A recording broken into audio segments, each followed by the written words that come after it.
엄마 재산은 원래 내가 관리하기로 했어. 내가 왜 끼어들어? 오빠 민석의 날카로운 목소리가 친정집 거실을 가득 메웠다. 미경은 손에 든 부동산 등기부등본을 보며 믿을 수 없다는 듯 고개를 저었다. 10년 동안 어머니 병수발을 해온 자신 모르게 친정집과 예금 통장이 모두 오빠 명의로 바뀌어 있었다. 사건의 시작은 1시간 전이었다. 부동산 중개사가 찾아와 집주인이 바뀌어서 확인차 왔다며 등기부등본을 내밀었을 때 미경은 처음에는 그냥 실수려니 했다. 하지만 서류에 분명히 서민석이라는 오빠 이름이 적혀 있는 것을 보고는 다리에 힘이 풀렸다. 이게 언제 바뀐 거예요? 미경이 떨리는 목소리로 물었다. 작년 12월경으로 나와 있네요. 소유주가 직접 오셔서 명의 변경하셨다고 하던데요. 부동산 중개사의 말에 미경은 더욱 당황스러웠다. 작년 12월이면 어머니가 치매 진단을 받은 지 얼마 안 된 시점이었다. 그때 오빠는 미국에서 갑자기 돌아와 일주일쯤 머물다 갔었는데 부동산 중개사가 돌아간 후 미경은 서둘러 은행에 전화를 걸었다. 어머니 명의로 되어 있던 예금 통장들도 모두 오빠 이름으로 바뀌어 있었다. 총 5억 원이 넘는 금액이었다. 아버지가 돌아가신 후 어머니가 평생 모으신 돈과 아버지 보험금 그리고 집까지. 오빠, 이게 대체 무슨 일이야? 미경의 목소리는 떨렸다. 서류를 들고 있는 손까지 덜덜 떨렸다. 어머니는 방 안에서 텔레비전을 보고 계셨지만 요즘 들어 기억이 가물가물해지셔서 이런 중요한 일들을 제대로 기억하지 못하셨다. 민석은 소파에 다리를 꼬고 앉아 태연하게 말했다. 미경아, 너도 이제 알 나이 아니야? 집안 재산은 큰아들이 관리하는 게 맞아. 나는 회사 경영하면서 돈 관리에 능숙하고 너는 뭐 그냥 집에서 애들이나 키우는 주부잖아. 주부라고? 미경의 목소리가 높아졌다.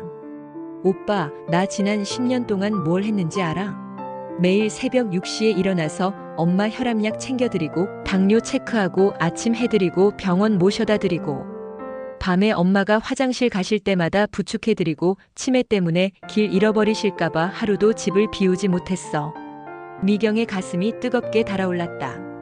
지난 10년간의 기억들이 주마등처럼 스쳐갔다. 어머니가 폐렴으로 입원했을 때 3주간 병실에서 밤잠을 못 잔 일, 어머니가 치매로 본인을 못 알아보셔서 이 여자가 누구야? 라고 하셨을 때의 서러움, 남편이 처가 일만 하고 우리 가족은 언제 챙기려고? 라고 투덜댔을 때의 고민들. 그래도 그건 다 딸이 하는 게 당연한 일이잖아. 민석이 무심하게 말했다.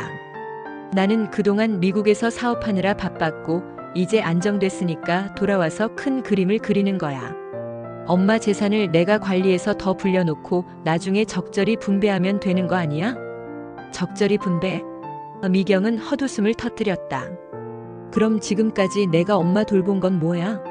내 남편이 오빠 없다고 투정 부릴 때마다 엄마 집으로 달려온 건 뭐고 내 애들이 엄마 냄새 난다고 싫어해도 어머니 품에서 재운 건 뭐야? 내가 파트타임으로 일하면서 번 돈을 다 엄마 병원비와 생활비로 쓴 건 뭐란 말이야? 민석의 표정이 조금 불편해졌다. 야, 그렇다고 해서 재산을 내가 가져야 한다는 건 아니잖아. 예로부터 장남이 재산을 물려받고 부모 봉양을 책임지는 게 우리나라 전통이야. 전통? 미경이 소리를 높였다. 그럼 오빠가 지금까지 어디서 뭘 하고 있었는데? 10년 동안 전화 한 통 제대로 안 했으면서 무슨 봉양을 했다는 거야? 설날, 추석에도 안 오고 어머니 생신에도 안 오고 어머니가 수술 받을 때도 안 왔으면서. 그때 방문이 열리며 어머니가 나오셨다. 요즘 들어 많이 야위신 어머니는 두 남매를 번갈아 보시며 혼란스러워 하셨다. 얘들아, 왜 이렇게 큰 소리로 싸우니? 미경이 너 또 오빠한테 대들어? 어머니의 말씀에 미경의 마음은 더욱 아파왔다. 어머니조차 여전히 아들 편만 들고 계셨다. 평생을 그렇게 살아오셨으니까. 어머니는 계속 말씀하셨다. 아들은 하늘이고 딸은 손님이라고 했잖니. 민석이가 집안일을 맡아서 하는 게 맞아. 미경이는 시집간 몸인데 뭘 그렇게.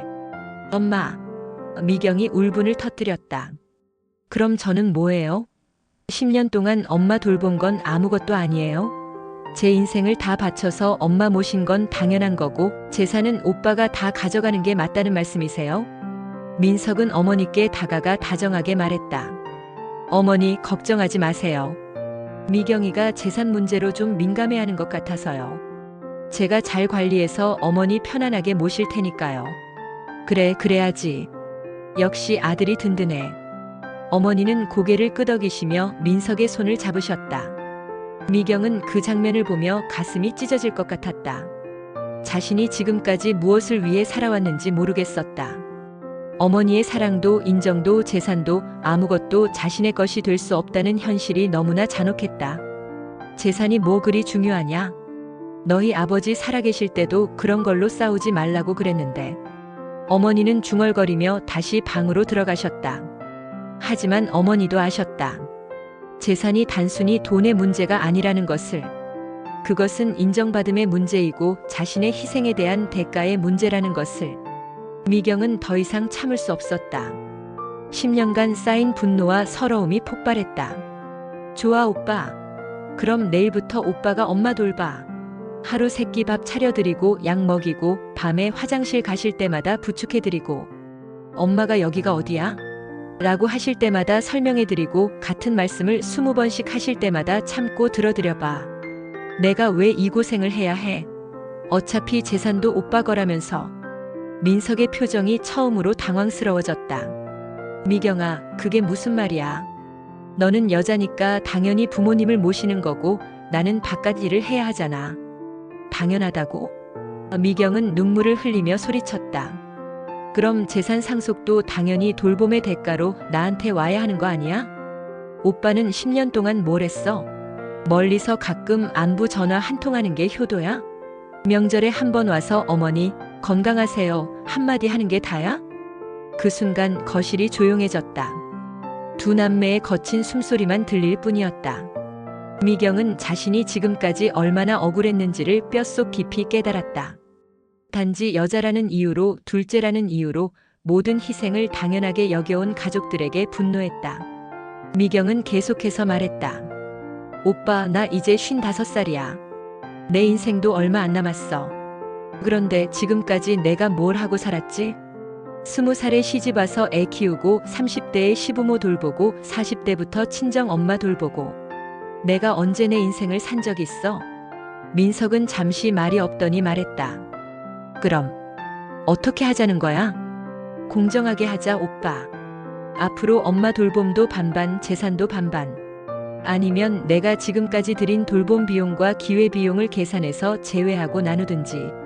아니면 오빠가 앞으로 혼자 엄마 돌보고 재산도 혼자 가져가든지. 미경의 목소리는 이제 차분했지만 단호했다. 민석은 한참을 생각하더니 말했다. 미경아, 그게 그렇게 간단한 일이야? 이미 법적으로 다 처리된 일인데. 그럼 법대로 하자, 오빠. 엄마 의사 능력이 없을 때 재산을 임의로 처분한 것에 대해 법적 조치를 취할 수도 있어. 나도 변호사 한번 만나보고 상의해볼게. 민석의 얼굴이 굳어졌다. 그제야 미경이 진심이라는 것을 깨달았다. 하지만 미경은 알고 있었다. 이 문제가 그렇게 간단히 해결될 리 없다는 것을. 평생 당연하다고 여겨온 관습이 하루아침에 바뀔 리 없다는 것을. 그리고 설령 재산을 되찾는다 하더라도 이미 깨진 가족관계는 돌이킬 수 없다는 것을. 그날 밤 미경은 어머니 옆에서 잠들지 못하고 뒤척였다. 어머니의 고른 숨소리를 들으며 생각했다. 결국 자신이 선택할 수 있는 것은 계속 이 희생을 감수할 것인가 아니면 새로운 길을 찾을 것인가 하는 것뿐이었다. 창밖으로 새벽 해가 떠오르고 있었다. 미경은 어머니의 손을 꼭 잡고 속으로 다짐했다. 더 이상 당연한 것은 없다고. 사랑도 희생도 그리고 그에 따른 대가도 마찬가지라고. 어머니는 꿈속에서도 미경아 고맙다 라고 중얼거리셨다.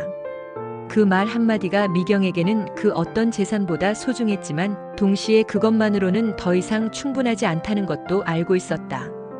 가족이라는 이름으로 치러야 하는 희생의 무게를 이제야 제대로 느끼게 된 새벽, 미경은 자신의 인생에서 처음으로 진짜 선택을 해야 하는 기로에 서 있었다. 그리고 그 선택이 어떤 것이든 이제는 자신을 위한 것이어야 한다고 생각했다.